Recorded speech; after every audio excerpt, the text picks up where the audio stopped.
Hello, everyone. Thank you for checking out this consumer action video about tools from the Federal Trade Commission that can help us protect ourselves and recover from identity theft.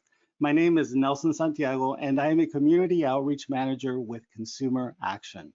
I'm here today with Gema de las Heras, who is a consumer education specialist from the Federal Trade Commission, or FTC.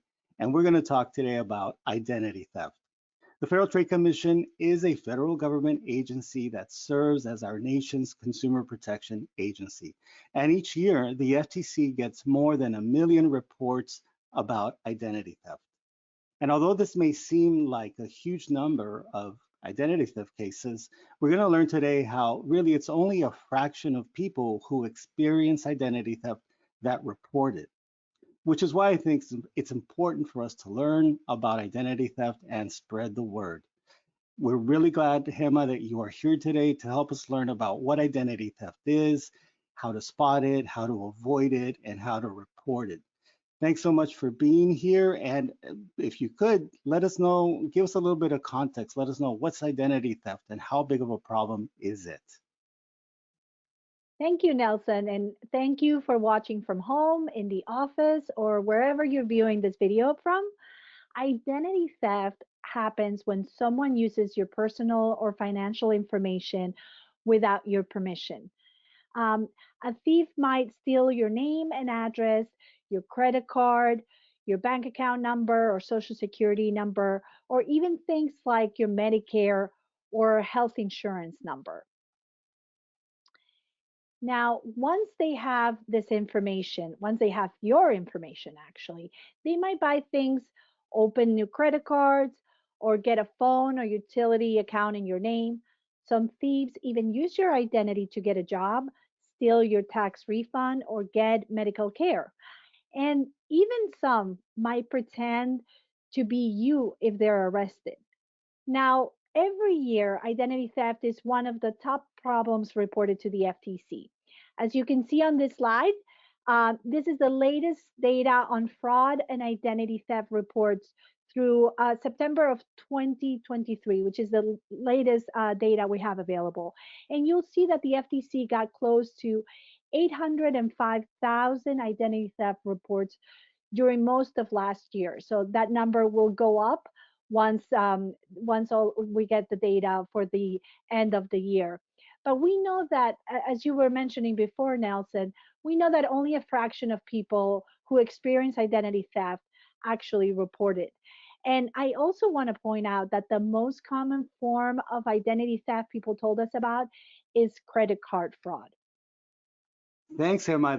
These reports really show what a big problem identity theft is.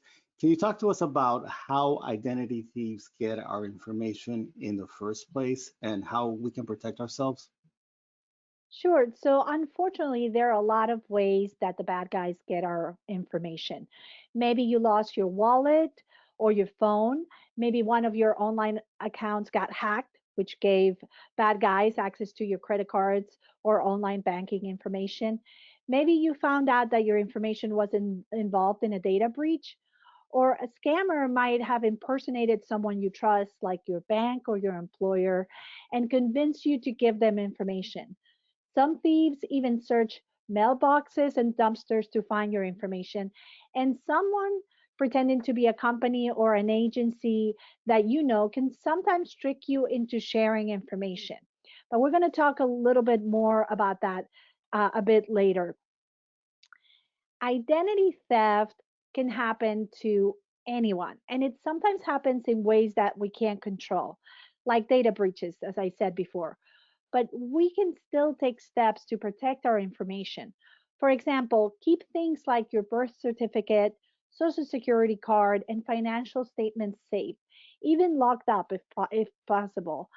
And before you throw away old statements, be sure to shred them first. Never share information with anyone who contacts you out of the blue, which is how scammers, by the way, contact you. And another way to help protect your information is to use passwords that are hard to guess. Whenever you can, also use multi factor authentication, which gives you another layer of verification when you sign into your accounts. Thank you, Hema. That's great advice on how to protect ourselves. But how do we actually find out if someone has stolen our identity? Are there ways to tell? Yes, there are definitely ways to see if someone's using your information. For example, if you check your bills and your account statements, you could see charges or withdrawals that you didn't make. You might notice that you got a bill in the mail for an account that you don't recognize, or maybe you notice regular bills that you didn't get. And if you check your credit report, looking for accounts that you don't recognize can help you spot a problem early. And all of these could be a sign of identity theft. Now, as I mentioned, one of the most important steps that you can take to protect against identity theft is to check your credit reports. All of us have them, and they list things like car loans, mortgages, and credit cards. Uh, if there are things there that you don't recognize, it could be a mistake, and you would obviously want to have those fixed, but it could also be a sign of identity theft. You can get a free copy of your report every week from each of the three credit bureaus. Those are Experian, TransUnion, and Equifax at annualcreditreport.com. That is the one website where you can get the three reports once a week for free. And checking your report regularly is a good way to see what's going on in your name. Maybe you don't need to check it every week, but you have that option. But at least check it regularly so that you can see what's going on, like I said, under your name. Now, placing a freeze on your credit is another way to protect against identity theft. A credit freeze prevents anyone getting into your report. That means that while a freeze is in place, nobody can open a new credit card account, including you. This is free to get a credit freeze. You can get it for free and you can lift it as well for free. To place one, you have to contact each of the three credit bureaus, Experian, TransUnion, and Equifax. And you can find their contact information at ftc.gov slash credit freeze. If you need to apply for new credit, or let's say a job, or you're renting a new apartment, or buying insurance, you can temporarily lift the freeze and then put it back when you're done with the transaction. Great. Thank you so much, Hema. You mentioned phishing scams a little bit earlier, and we saw different types of scams in the Sentinel report that you showed us. What other things do you want to tell us about the scams that identity thieves are using to steal our information, and how do we protect ourselves from those other types of scams? Sure. Identity thieves also try to get your information by pretending to be somebody that you trust. They could reach out and say that they're your bank, a well known business, a government agency, or even a family member. And they will tell you almost any stories to get you to trust them. Their goal is to steal your money or information, and they'll make it sound urgent, hoping that you'll act or you'll make some sort of move before you stop and think. For example, you might get a text that looks like it's from FedEx, let's say, saying that there's a problem with a delivery and telling you to click a link, but that is a scam. So how do we avoid this impersonator scams? Well, it's always important to slow down. Scammers want to, as I said, rush you, but time is your friend in these cases. So if anyone contacts you unexpectedly with something urgent, stop and check it out before you do anything. Call your real bank or the credit card company or the real whoever they say that they are. But always use a number that you know is right. Don't use the information the caller gave you. Don't click links in unexpected texts or emails, and don't call numbers either, including pop ups warning you about a problem on your computer. Never send any money. Stop, check it out, and talk with someone that you trust before you do anything else. Now, Another way that scammers try to get our information, and this is a recent example that we have, is scammy, or what we would call a scammy QR code. And those can lead to malware on your phone or giving up information in a site that seems legit, but only it's not. Inspect the code's URL before you open it. You're looking for misspellings, a switched letter, or a URL that just doesn't make any sense in that situation. We're using these QR codes on menus, parking spots. But if you see something that just doesn't make sense. If you're at a restaurant and you um, are looking at a QR code on your phone and displays a different website for a different with a different name that doesn't match the restaurant where you're eating at, just take a step back and take a better look at those things. You want to be also wary of QR code in an email or a text message that you were not expecting, especially if the message urges you to act immediately. Keeping your operating system up to date and using strong passwords and multi factor authentication also helps to protect your phone and your accounts. That way, if someone winds up putting malware on your phone, you have a better way to fight it. And always, if you're not sure that the QR code seems right, check it out by using a phone number or a website that you know is real to contact the company directly. Thanks, Emma. So identity thieves really are constantly coming up with new ways to get our information. Thanks for the advice on protecting ourselves. But what if identity theft happens to us? What if someone watching this video experiences identity theft? What should they do? Well, it's very important to act quickly. If you know what accounts were compromised, the first thing to do is contact whoever holds those accounts and tell them what happened. Call your creditors and let them know what happened. Then go to identitytheft.gov as soon as possible. That's the FTC's website where you can report identity theft and get a personalized plan to help you recover.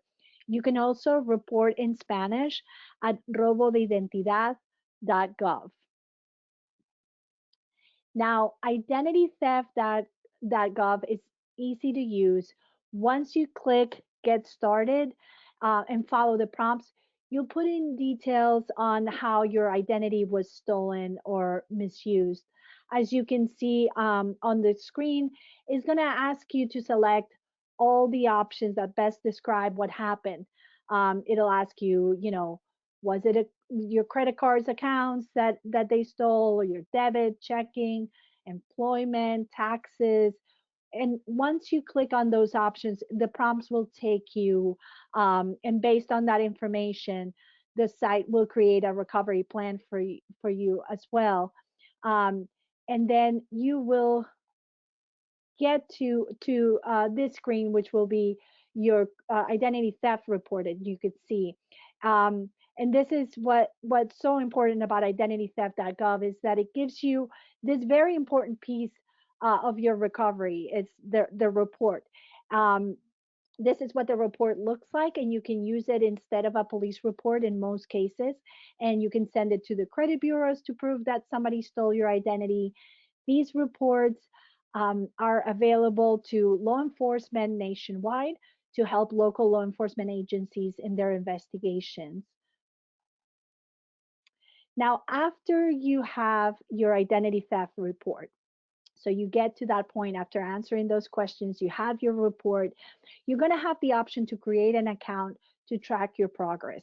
Your personalized recovery plan comes with a checklist and follow up reminders, as well as pre filled letters and forms that you'll need to submit to businesses, credit bureaus, and other organizations to help clear issues that the identity theft may have caused. What you see on the screen is a sample reminder to make corrections to the report with one of the credit bureaus, and it includes the option to review and print a letter to correct the information. So you don't even have to come up with the letter on your own. You can use the sample letter, fill it out, print it, and then use it to contact the credit bureaus and let them know about the identity theft issue. Now, it's also easy to report in other languages. While you can report online in English and in Spanish through the website, you can call 1-877-438-4338 to report in any other language. Then press 3 to choose your language and connect with an interpreter who will help you take your report. These phone lines are open between 9 a.m. and 5 p.m. Eastern Time during the week.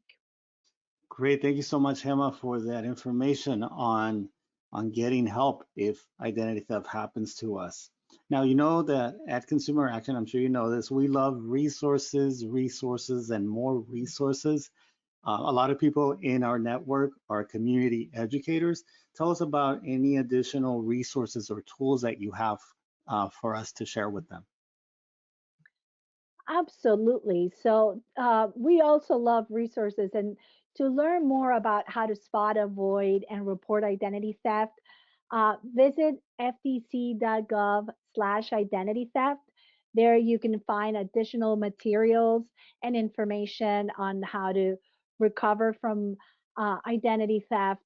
I hope that you'll find information there that you can share with your friends and family who might appreciate knowing about the latest ways that thieves are trying to steal your identity. And if you know people who'd like to learn more about identity theft and scams in other languages, also check out ftc.gov/languages. There you'll find resources in a dozen languages from Hameric to Vietnamese, and feel free to share those with friends and relatives to help them with identity theft as well. Now, as we're getting close to the end, I want to make sure that we can keep in touch.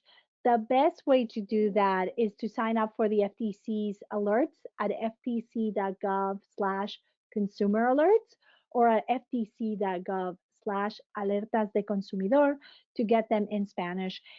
They will help you know what scammers are up to, and we hope that you'll spread the word. As I said before, both research and experience say that talking about a scam helps you avoid it, but it also helps people that you care about avoid the scam too. So it's good for you and for them.